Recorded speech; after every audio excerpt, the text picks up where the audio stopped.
Want to avoid hidden fees and buy the right domain registrar?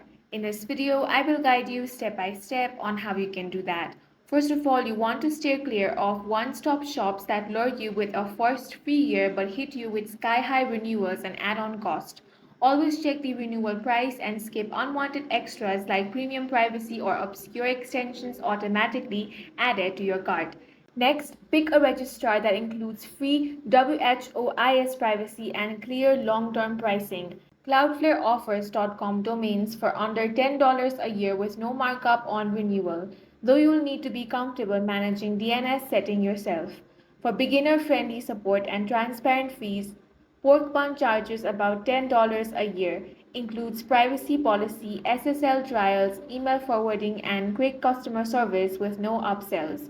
If you need a straightforward alternative, NameSilo and Dynadot both offer free privacy and competitive rates without surprise renewals. Steer away from legacy registrars that advertise rock bottom first year prices but cancel out any savings with hidden renewals and unnecessary add ons. Once you've chosen your registrar, register your domain immediately before someone else snaps it up. And that's all for this video. If you found it useful, make sure to hit the like button and subscribe for more videos like this.